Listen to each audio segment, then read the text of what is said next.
Hello and welcome guys to your own channel Abhyas Bhumi. तो guys आज आप लोग एक टेस्ट सीरीज़ को करना चाह रहे हैं।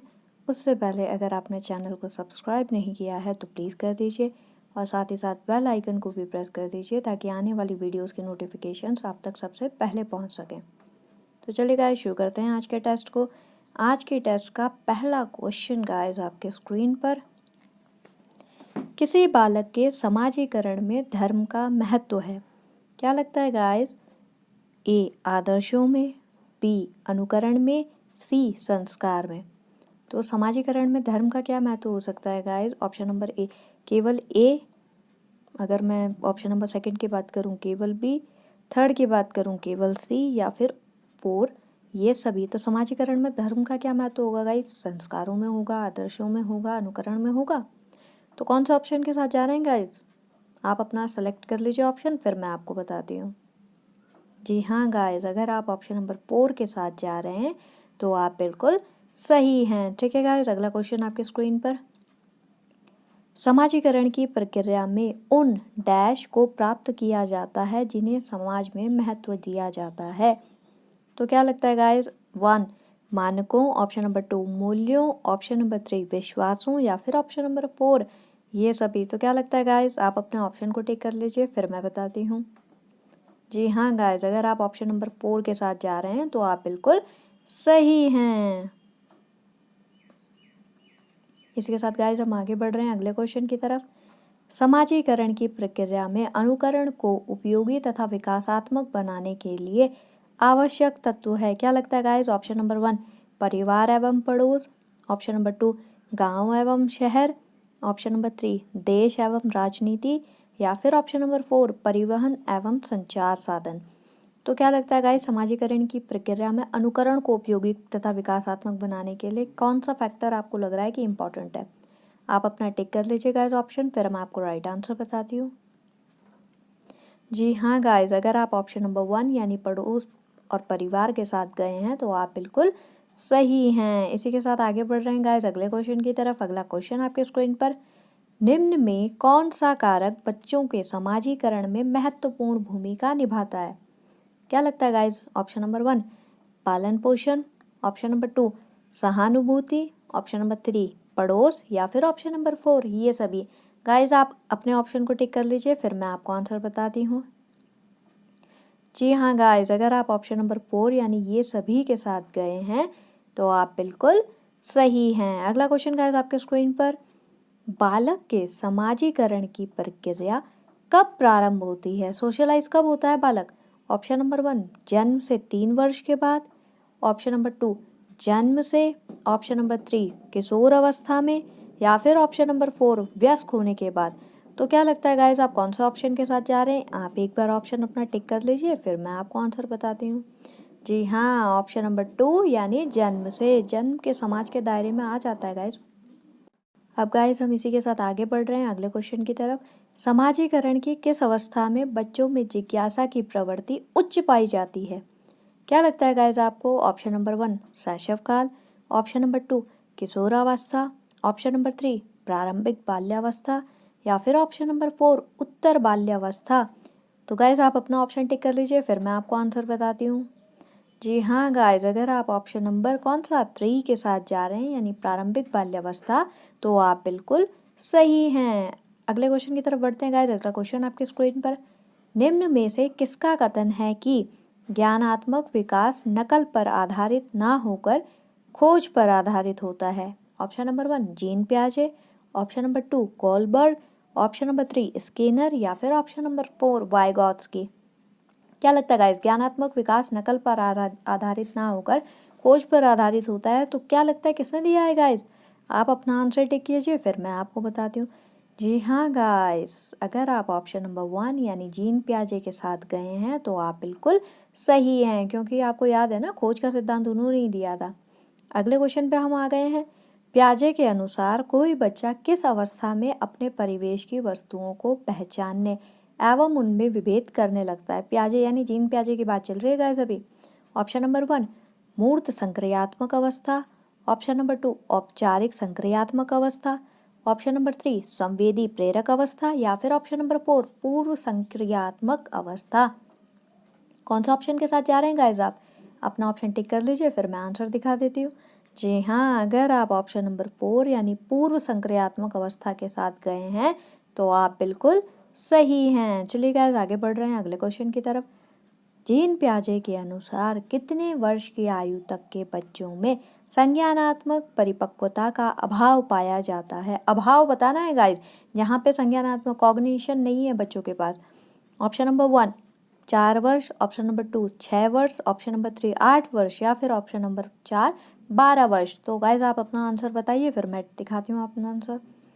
ठीक है गाइज, ऑप्शन नंबर कौन सा 2 इज द राइट आंसर, 6 वर्ष तक की आयु में। इसके साथ गाइज हम आगे बढ़ रहे हैं अगले क्वेश्चन की तरफ। बच्चों के विकास से संबंधित निर्माण एवं खोज का सिद्धांत निम्न में से किसने दिया था? गाइज निर्माण एवं खोज की बात हो रही है, याद होगा शायद option number 1 Skinner, option number 2 Vygotsky, option number 3 Jean पियाजे या फिर ऑप्शन नंबर 4 कोलबर्ग। तो जी हाँ गाइज, आंसर कौन सा है?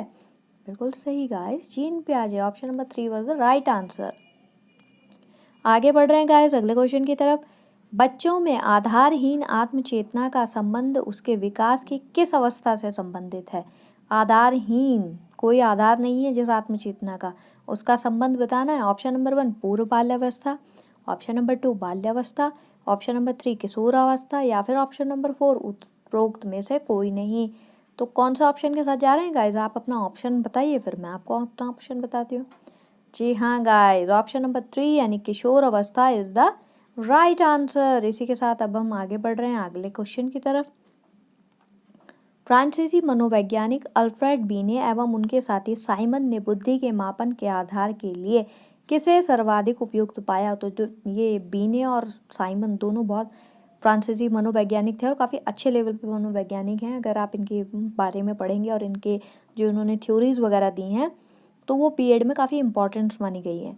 तो इनके लिए सबसे उपयुक्त क्या पाया था? ऑप्शन नंबर 1 बच्चों की रुचि को, ऑप्शन नंबर 2 बच्चों के निर्णय, स्मृति, तर्क एवं आंकिक जैसे मानसिक कार्यों को, ऑप्शन नंबर 3 बच्चों की शारीरिक क्षमता को या फिर ऑप्शन नंबर 4 उपरोक्त में से कोई नहीं। तो गाइज अगर आप ऑप्शन नंबर कौन सा आंसर लगाया आपने? जी हाँ 2 लगाया है तो आप बिल्कुल सही हैं, बच्चों के निर्णय, स्मृति, तर्क एवं आंकिक जैसे मानसिक कार्यों का। ठीक है गाइज, अगले क्वेश्चन पे हम आ गए हैं। व्यक्तिक विभिन्नता का अर्थ होता है कि दो व्यक्ति, ऑप्शन नंबर 1 केवल शारीरिक रूप से अलग हों, ऑप्शन नंबर 2 केवल मानसिक रूप से अलग हों, ऑप्शन नंबर 3 शारीरिक एवं मानसिक दोनों रूप से अलग हों या फिर ऑप्शन नंबर 4 उपरोक्त में से कोई नहीं। क्या लगता है गाइज, व्यक्तिगत विभिन्नता की बात हो रही है यहाँ पे? तो जी हाँ गाइज, कौन सा answer? Answer number 3 is the right answer, शारीरिक एवं मानसिक दोनों रूपों में। आगे बढ़ गए हैं गाइज हम अगले क्वेश्चन की तरफ। अगला क्वेश्चन आपकी स्क्रीन पर है। व्यक्तिगत विभिन्नताओं से हमारा तात्पर्य व्यक्तित्व के उन सभी पहलुओं से है जिनका मापन व मूल्यांकन किया जाता है। व्यक्तिक विभिन्नता के संदर्भ में निम्नलिखित मनोवैज्ञानिकों में से यह कथन किसका है? तो क्या लगता है guys, option number 1 टॉयलर, option number 2 Kohler, option number 3 Skinner या फिर ऑप्शन नंबर 4 मॉस्लो। तो कौन सा ऑप्शन के साथ जा रहे हैं गाइज आप? अगर आप ऑप्शन नंबर कौन सा, जी हाँ 3 के साथ जा रहे हैं तो आप बिल्कुल सही हैं। इसी के साथ गाइज अब हम आगे बढ़ रहे हैं अगले क्वेश्चन की तरफ। अगला क्वेश्चन आपके स्क्रीन पर। आप अपनी कक्षा में अपने शिक्षण के दौरान कड़ी मेहनत करते हैं, फिर भी आपकी कक्षा में काफ़ी विभिन्नता दिखाई पड़ती है। इसका कारण क्या हो सकता है गाइज? ऑप्शन नंबर 1 आपकी कक्षा के कुछ छात्र कक्षा में सो जाते हैं, ऑप्शन नंबर 2 आपकी कक्षा में कुछ छात्र आपको पसंद नहीं करते हैं, ऑप्शन नंबर 3 भिन्न भिन्न छात्रों में व्यक्तिगत गुण भिन्न भिन्न होते हैं या फिर ऑप्शन नंबर 4 उपरोक्त में से कोई नहीं। तो किसके साथ जा रहे हैं गाइज आप? अपना आंसर आप टिक कीजिए, फिर आपको राइट आंसर हम दिखाते हैं। जी हाँ guys, option number 3 is the right answer, भिन्न भिन्न छात्रों में व्यक्तिगत गुण भिन्न भिन्न होते हैं गाइज। आगे बढ़ रहे हैं गाइज हम अगले क्वेश्चन की तरफ। अगला क्वेश्चन आपके स्क्रीन पर है। मूल्यांकन की प्रक्रिया के दौरान शिक्षकों को काफ़ी सावधानी बरतने की आवश्यकता होती है। इस दौरान शिक्षकों को निम्नलिखित में से कौन सा कार्य करना चाहिए? ऑप्शन नंबर 1 छात्रों को फीडबैक उपलब्ध कराना ताकि वे बेहतर ढंग से कार्य कर सकें, ऑप्शन नंबर 2 छात्रों के बीच तुलना करना, ऑप्शन नंबर 3 छात्रों के बारे में नकारात्मक बयान देना, या फिर ऑप्शन नंबर 4 शिक्षार्थियों को मंद, कमजोर, बुद्धिमान आदि के रूप में वर्गीकृत करना। तो क्या लगता है गाइस आपको? जी हाँ, आंसर बताइए, मैं नहीं बताऊंगी। हो गया आंसर गाइस टिक? तो ठीक है, मैं बता देती हूँ। Option number 1 is the right answer. छात्रों को फीडबैक उपलब्ध कराना ताकि वे बेहतर ढंग से कार्य कर सकें। इसी के साथ आगे बढ़ रहे हैं गाइस हम। अगला क्वेश्चन आपके स्क्रीन पर, सतत एवं व्यापक मूल्यांकन के बारे में निम्नलिखित में से कौन सा कथन असत्य है? Guys negative answer. Option number 1 सतत और व्यापक मूल्यांकन के सतत पहलू के अंतर्गत मूल्यांकन के सतत और आवधिक पहलू का ध्यान रखा जाता है। सच में ऐसा होता है क्या? आवधिक मतलब पीरियडिक। ऑप्शन नंबर 2 व्यापक संगठक में विद्यार्थियों के विकास के शैक्षिक और इसके अलावा सह शैक्षणिक पहलुओं का निर्धारण शामिल है। ऑप्शन नंबर 3 इसमें छात्रों की उपलब्धियों का मूल्यांकन अंकों के रूप में होता है, या फिर ऑप्शन नंबर 4 इसमें मूल्यांकन की बहुविध तकनीकों का उपयोग अनौपचारिक रूप से किया जाता है। क्या लगता है गाइस? आप अपना आंसर टिक कर लीजिए, फिर हम आपको असत्य कथन बताते हैं इसमें। हो गया गाइस? तो ठीक है, option number 3 is the right answer. इसमें छात्रों की उपलब्धियों का मूल्यांकन अंकों के रूप में होता है। तो ये आंसर असत्य था गाइस, इसलिए हमने इसको सिलेक्ट कर लिया। अगले क्वेश्चन की तरफ अब हम बढ़ गए हैं। निम्नलिखित में से कौन सा सतत एवं व्यापक मूल्यांकन का एक उपकरण या साधन है? ए निरीक्षण, बी प्रश्नावली, सी जांच सूची। तो क्या लगता है गाइस? ऑप्शन आपको दिए हैं केवल ए, ऑप्शन 2 दिया है केवल बी, ऑप्शन 3 दिया है केवल सी, या फिर ऑप्शन दिया है 4 उपरोक्त सभी। तो आंसर टिक कीजिए गाइस आप अपना, फिर हम आपको अपना आंसर शो करते हैं। जी हाँ, option number 4 is the right answer, उपरोक्त सभी। अगले क्वेश्चन की तरफ बढ़ रहे हैं गाइस हम। अगला क्वेश्चन आपकी स्क्रीन पर, पारंपरिक बाह्य परीक्षा की तुलना में वर्तमान समय में विद्यालय आधारित मूल्यांकन को सुदृढ़ करने की आवश्यकता क्यों है? ऑप्शन 1 क्योंकि विद्यालय आधारित मूल्यांकन में बच्चों की सभी योग्यताओं का मूल्यांकन होता है। ऑप्शन नंबर 2 क्योंकि विद्यालय आधारित मूल्यांकन वर्ष के अंत में एक बार होता है जिससे छात्रों को सुविधा होती है। ऑप्शन नंबर 3 क्योंकि विद्यालय आधारित परीक्षा में अंकों के आधार पर विद्यार्थियों को उत्तीर्ण अथवा अनुत्तीर्ण किया जाता है, या फिर ऑप्शन नंबर 4 उपरोक्त सभी। तो जो पारंपरिक बाह्य परीक्षा की तुलना में वर्तमान समय में जो विद्यालय आधारित मूल्यांकन को सुदृढ़ करने की आवश्यकता गाइस पूछी गई है, तो क्या लगता है आपको कौन सा ऑप्शन के साथ जा रहे हैं? अपना ऑप्शन टिक कीजिए, फिर हम आपको अपना ऑप्शन बताते हैं। जी हाँ guys, option number 1 is the right answer. क्योंकि विद्यालय आधारित मूल्यांकन में बच्चों की सभी योग्यताओं का मूल्यांकन होता है। ठीक है गाइस, अब हम बढ़ रहे हैं अगले क्वेश्चन की तरफ। अगला क्वेश्चन आपके स्क्रीन पर है, व्यापक एवं सतत मूल्यांकन के अंतर्गत निम्नलिखित में से कौन सा कार्य नहीं किया जाता? गाइस नेगेटिव आंसर ढूंढना है। ऑप्शन नंबर 1 इसमें परीक्षा परिणामों का विश्लेषण और व्याख्या वैज्ञानिक तरीके से किया जाता है। ऑप्शन नंबर 2 इसमें परीक्षा के प्राप्तांकों के आधार पर विद्यार्थियों को उत्तीर्ण अथवा अनुत्तीर्ण किया जाता है। ऑप्शन नंबर 3 इसमें बच्चों पर पड़ने वाले दबाव को कम किया जाता है, या फिर ऑप्शन नंबर 4 मूल्यांकन को व्यापक एवं नियमित बनाया जाता है। तो क्या लगता है गाइस, आप कौन सा ऑप्शन के साथ जा रहे हैं? अगर आप ऑप्शन नंबर 2 के साथ गए हैं गाइस, तो यकीन मानिए आप बिल्कुल सही हैं। इसमें परीक्षा के प्राप्तांकों के आधार पर विद्यार्थियों को उत्तीर्ण अथवा अनुत्तीर्ण किया जाता है। ये नेगेटिव आंसर है गाइस, ठीक है। तो गाइस आज का टेस्ट कंप्लीट हो चुका है 20 क्वेश्चंस का।